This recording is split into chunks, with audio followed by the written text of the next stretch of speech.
Hola, ¿qué tal? Muy buenas tardes. Soy Mauricio Weintraub, un placer saludarlos como siempre, como cada miércoles, desde hace ya, si no me equivoco, 27 miércoles. Es la emisión número 27 de este ciclo, que como ya saben, se llama Temas Humanos desde la mirada de las escenas matrices.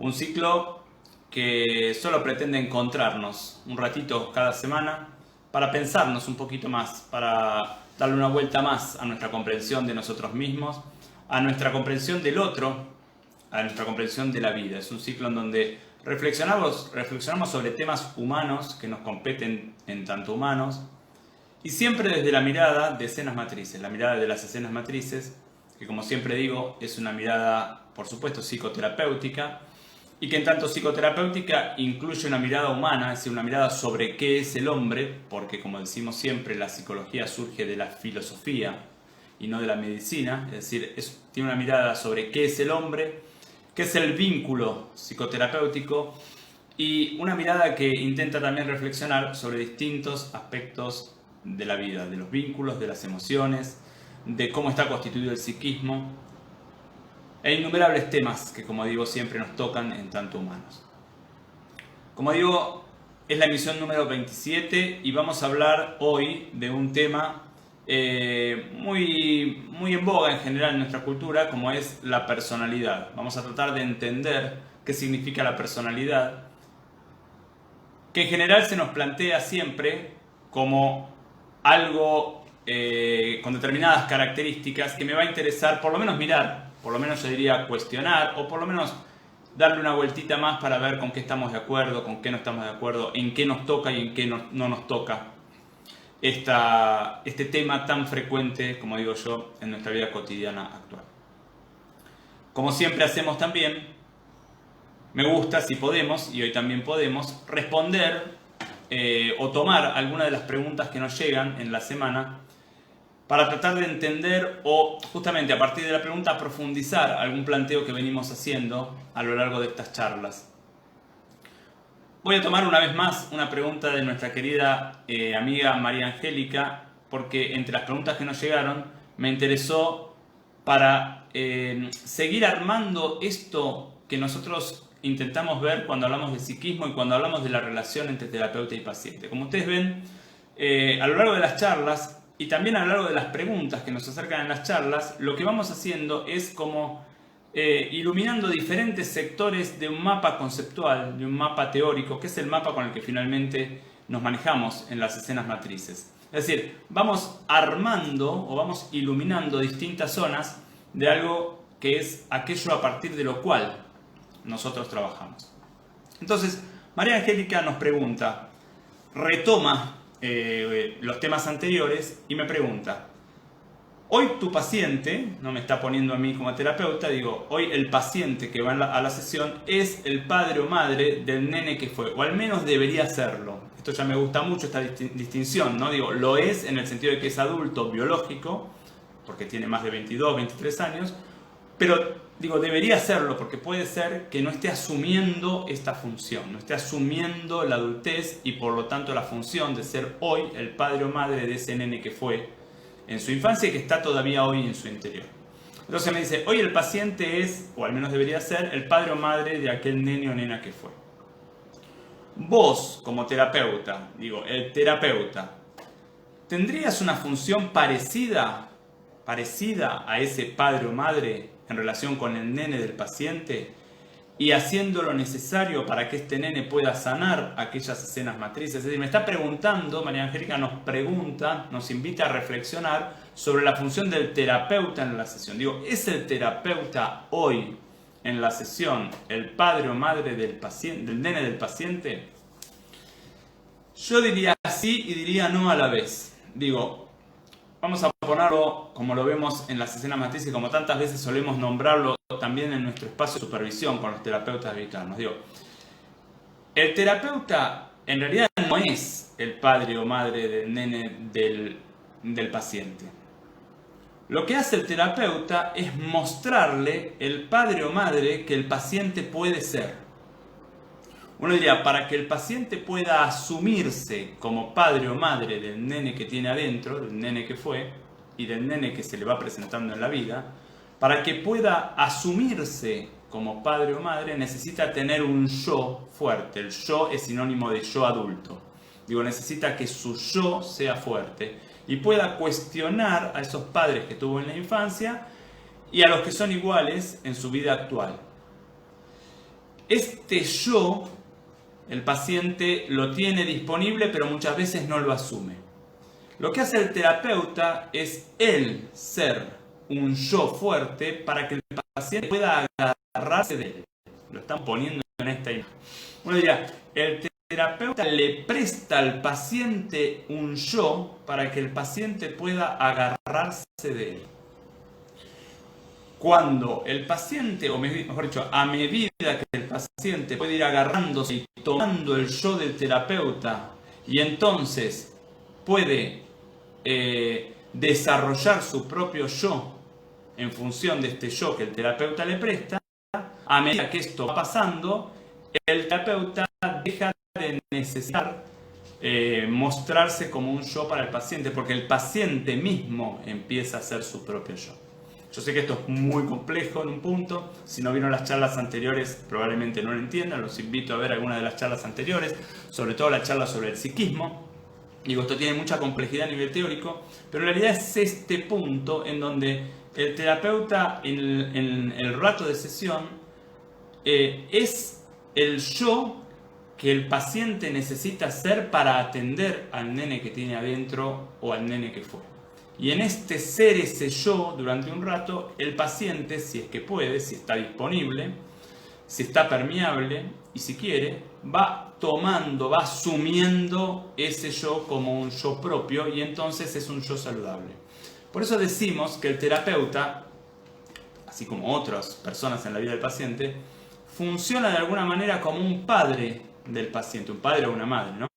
Digo, funciona como un padre del paciente, para que el paciente aprenda a ser padre. Es decir, el terapeuta se le muestra como, de alguna manera como modelo. A medida que el paciente va asumiendo su yo adulto y se transforma en un yo adulto para el nene que tiene adentro o el nene que fue, que como ustedes saben es lo mismo en dos tiempos diferentes, entonces el terapeuta no necesita seguir siendo yo, o mejor dicho, para decirlo correctamente, el paciente ya no necesita o necesita cada vez menos tener un terapeuta que le sirva de yo.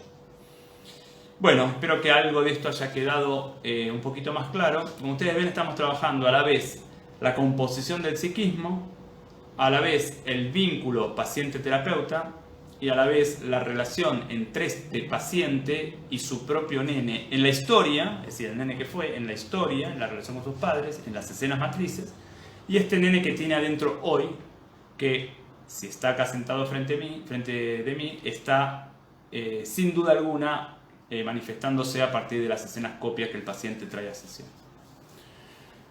Dicho esto, vamos a introducirnos hoy en el tema que nos convoca, en el tema que nos toca, que es, como dije antes, la personalidad.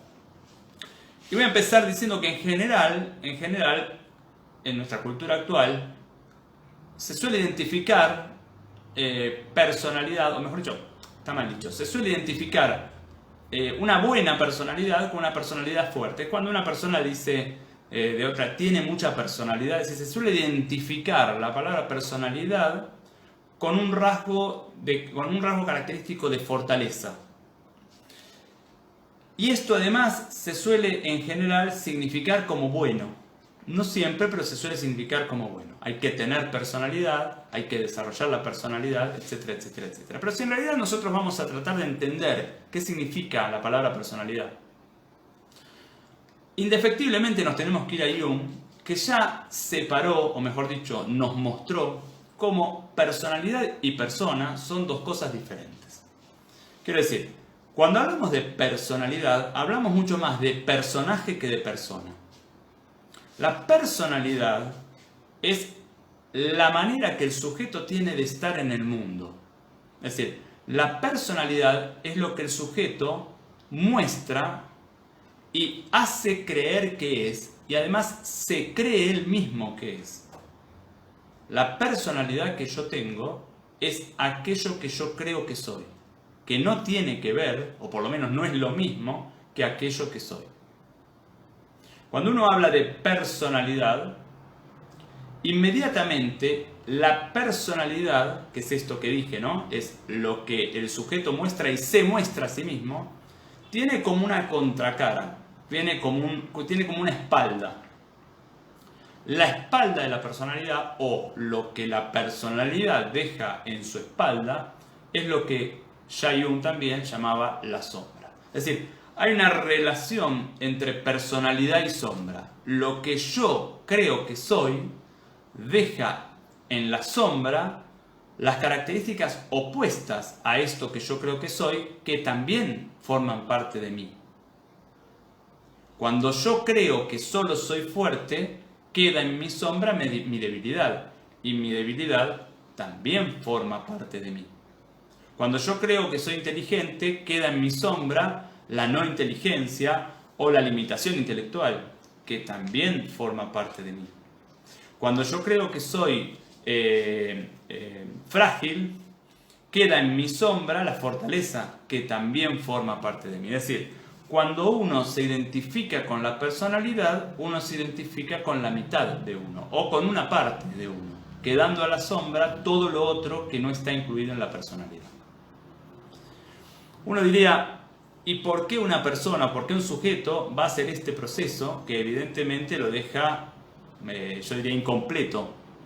¿Por qué uno va a asumir como propio algunos rasgos y va a dejar afuera de su conciencia, en la sombra de su conciencia, otros rasgos?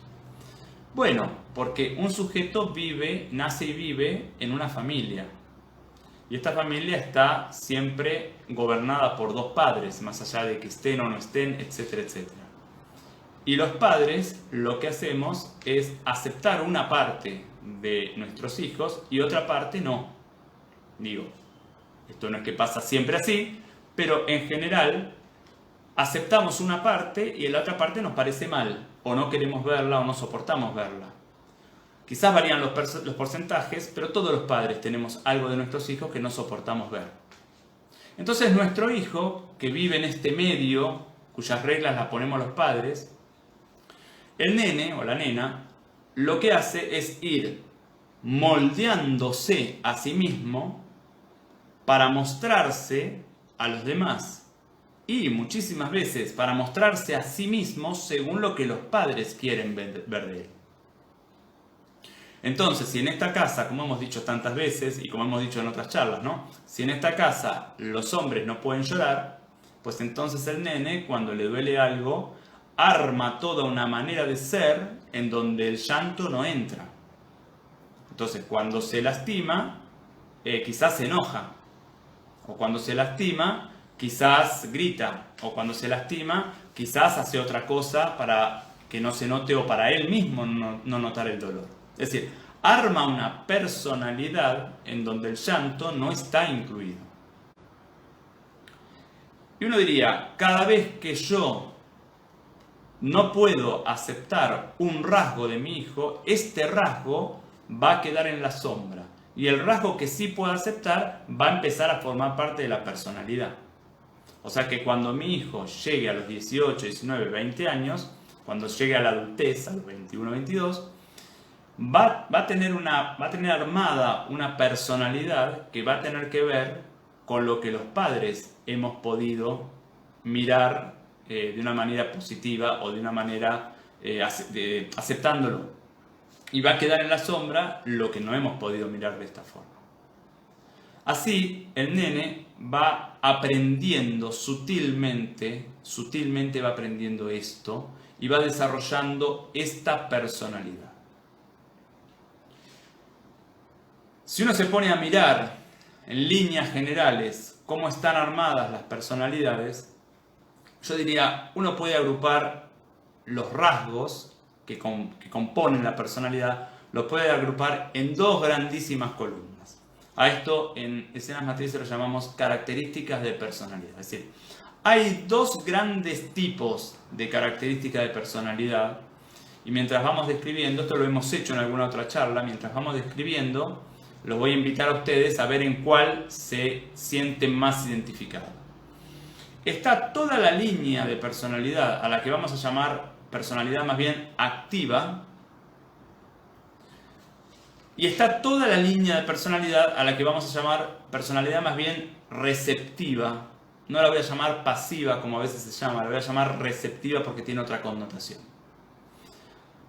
La columna que tiene que ver con la personalidad más bien activa incluye todo lo que tiene que ver con la energía yang, con la energía ejecutiva, con lo que se suele denominar energía masculina, que no tiene nada que ver con hombre y mujer o con el género masculino y femenino, energía masculina, energía de acción.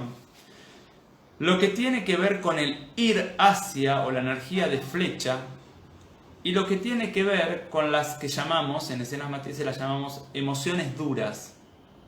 Básicamente el enojo y la alegría y todas las que se desprenden de ellas.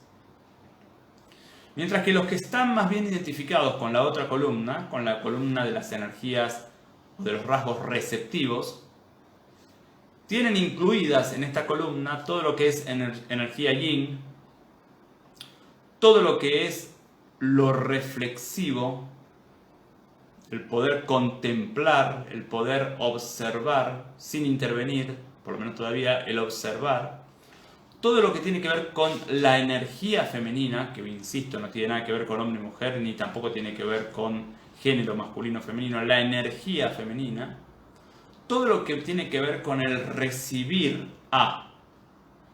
Y finalmente todo lo que tiene que ver, desde las escenas matrices, con lo que llamamos emociones blandas.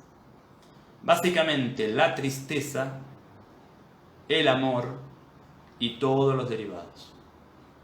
Es decir, quien se identifica con la energía más bien activa, la primera que mencioné, va a tener bastante fácil o bastante posibilitado, bastante permitido el organizar un proyecto, el ser líder de grupo, el enojarse y poner límites, el pelearse, el festejar. Va a tener bastante permitido esto y va a tener, si se identifica mucho con esto y deja en la sombra al otro, va a tener muy dificultado el descansar, va a tener muy dificultado el reposar en el otro, va a tener muy dificultada la tristeza, va a tener muy dificultado el confiar en el otro, va a tener muy dificultada la melancolía, va a tener muy dificultado el descanso, creo que lo dije al principio. Mientras que por lo contrario, quien tiene muy permitida la energía receptiva, va a tener muy permitido también la contemplación, va a tener muy permitido el confiar en el otro, el entregarse al otro, el dejarse llevar por el otro, va a tener muy permitida las vacaciones y va a tener mucho más dificultado el llevar a cabo un proyecto, el poner límite, va a tener mucho más dificultado el hacerse cargo de su deseo, va a tener mucho más dificultado lo que tiene que ver con el ser el centro ser el centro del grupo, ser líder de grupo, el festejar el cumpleaños, va a tener mucho más dificultado esto. ¿Por qué me importa esto? Porque hay algunas personas que están en el extremo de una energía o de otra, pero la mayoría no están en el extremo, pero se identifican en mayor o menor medida con una y con otra. Y lo que ocurre es que en realidad lo que pasa es que lo que me queda en la sombra, lo que me queda en la columna con la que me quedo menos identificado, no lo tengo disponible. Lo que me queda en la sombra me queda fuera de mi conciencia y es como si yo no lo tuviera. Es como si no fuera parte de mí. Si yo fui educado en una familia en donde los hombres no lloran y yo soy un nene y crezco con esta idea y entonces tengo muy habilitada la columna A, la columna activa o la columna yang y muy poco habilitada la otra, no voy a poder, por ejemplo, tramitar los duelos de la vida. No voy a poder, por ejemplo, descansar. Porque cada vez que aparezca eso, cada vez que aparezca la vida poniéndome en situación en donde lo necesario sería la energía receptiva, va a volver a aparecer de distintas maneras. Esta idea de los hombres no lloran, de innumerables maneras va a volver a aparecer eso. Y entonces no voy a poder justamente vincularme con la vida. Entonces cuando muere un amigo o cuando me separo de mi pareja, no puedo atravesar la tristeza y el duelo de la muerte de mi amigo o de la separación de mi pareja y entonces me peleo o entonces inmediatamente salgo corriendo a buscar otra pareja o salgo corriendo a hacer algo para evitarme esa tristeza. Es decir, No puedo estar en contacto con la vida, porque estoy en contacto con los padres que tuve introyectados, que en el momento en el que aparecería la tristeza me dicen los hombres no lloran. Y esto me importa mucho. La personalidad, digo, cuando yo me identifico con un tipo de personalidad, en el momento en el que la vida me propone algo que requiere de mí una respuesta diferente a esto con lo que me identifico, dejo de estar en vinculación con la vida y me vuelvo a vincular con los padres que tuve. Aunque hayan fallecido, aunque no los vea, los padres que estuve y que están dentro mío en forma de creencias, en forma de mandatos, en forma de valores, en forma de ideas. Porque el problema de la personalidad es que me sirve para una parte de la vida, pero no para la otra. Para la otra me sirve la sombra. Pero claro, para asumir mi sombra necesito cuestionar a esos padres que me dijeron que yo era así, que yo era fuerte, o que yo era débil, o que yo era inteligente. O mejor dicho, para decirlo de mejor manera, que yo era solo fuerte, que yo era solo inteligente, que yo era solo débil, o que yo era solo estúpido. O sea, necesito poder cuestionar eso y entender que sí, soy eso y también soy lo contrario. Y entonces habilitarme a mí la posibilidad de ser también lo contrario. Y entonces cuando la vida me pide a mí que sea lo contrario a lo que me dijeron mis padres que era, ahí me podré vincular con la vida. Si no, volveré a vincularme una y otra vez con mis padres. Porque en realidad la personalidad, lo que yo creo que soy, es un traje que necesité armarme para poder sobrevivir en la casa en la que fui criado. Me tuve que poner esta personalidad para poder sobrevivir. Tuve que hacer un traje que me mostrara ante el otro y ante mí mismo fuerte y sin tristeza, porque si lloraba, había algo muy peligroso que pasaba allí. Si lloraba, cuando mis padres me decían, los nenes no lloran, si lloraba, mis padres dejaban, entre comillas, de quererme. Es decir, no podían quererme ahí. Entonces me armé un traje en donde no lloro nunca. Y ese traje me sirvió para sobrevivir y para salir. Y ahora ese es el mismo traje que me sirvió para sobrevivir, es el que me impide el contacto con la vida y con el otro. Porque es como cuando yo voy a la guerra y me pongo un traje para estar en la guerra. O cuando voy a la luna y me pongo un traje de astronauta para poder vivir en la luna. Si después bajo de la luna o salgo de la guerra e intento caminar con ese traje entre la gente, ese mismo traje me separa de la gente.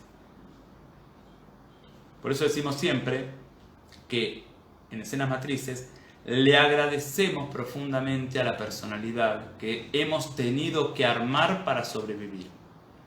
Le agradecemos profundamente y ahora lentamente vamos disolviendo esta personalidad para poder tener una mirada y un registro más amplio de quién soy. En términos de Jung, para poder dejar de ser una personalidad o un personaje y pasar a ser una persona. ¿Qué es una persona? Una persona es un ser que tiene todos los colores, la mayor cantidad de colores, se identifica con todo de una manera o de otra. ¿Soy inteligente? Sí. Y a la vez, ¿hay cosas en las que mi inteligencia está limitada? Sí. ¿Soy fuerte? Sí. ¿Soy débil? Sí. En cada característica me encuentro en determinados momentos. Y en cada característica puedo usarla o puedo habitarla o puedo actuar desde allí cuando la vida me está pidiendo que actúe desde allí. Como decimos en escenas matrices, nuestro concepto de salud implica estar lo más pegadito a la vida posible. Para eso necesitamos ser lo más persona posible e ir disolviendo esta personalidad. Algo de esto fue la personalidad, por lo menos desde la mirada de escenas matrices. Dimos una vueltita más o intentamos dar una vueltita más. Yo los invito, antes de terminar, a 2 o 3 preguntitas. Les dejo estoy intentando en las charlitas con mayúscula, me gustó alguien que dijo charlita con mayúscula, estoy intentando dejarles un par de preguntitas para que a ustedes les quede. Como siempre decimos, las preguntas son puertas que abren, no hace falta responder, en general la respuesta cierra, pero si aparece algo con las preguntas, lo celebramos. ¿Con cuál de las dos columnas me identifico más? ¿Soy básicamente perteneciente a la columna activa o a la columna receptiva? ¿Puedo reconocerme también en la otra columna? ¿Puedo reconocerme también en otra columna? ¿O me parece mal ser de la otra columna? ¿O me duele sentir que pertenezco a la otra columna? Y más allá de si puedo reconocerme o no, si no puedo reconocerme, ¿de qué me pierdo? ¿De qué me pierdo si no puedo reconocerme en la otra columna? ¿De qué me pierdo cuando no me puedo reconocer en la fortaleza? ¿De qué me pierdo cuando no puedo reconocerme en la debilidad? ¿De qué me pierdo cuando no puedo reconocer no me puedo reconocer en la tristeza o en el enojo? ¿De qué me pierdo cuando no puedo reconocer que también tengo una parte egoísta?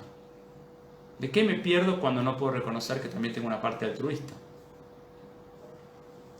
Los invito a que queden las preguntas. Las preguntas hacen su propio camino. Si uno está atento, algo en general aparece. Yo les agradezco mucho, como cada miércoles, el acompañamiento. Como siempre, los invito a acercarnos las preguntas, los comentarios, al mail que tienen en pantalla, o por cualquier medio, a nuestro canal de YouTube, que también está en pantalla.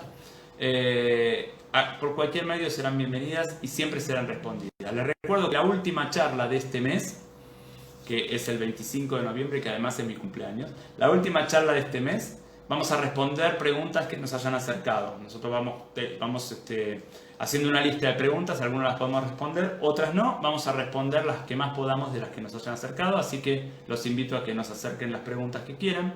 Y los invito también, si alguno todavía no se anotó y quiere hacerlo, este viernes, pasado mañana, a las 9 de la mañana, hora argentina, de 9 a 12, el último de los 5 seminarios, ¿qué significa ayudar desde la mirada de las escenas matrices? Es a través de Zoom, o sea que pueden ser personas de Argentina, de cualquier lugar del mundo, o incluso pueden ser personas que no puedan estar en el seminario, pero que lo quieren abonar y después nosotros les enviamos la grabación.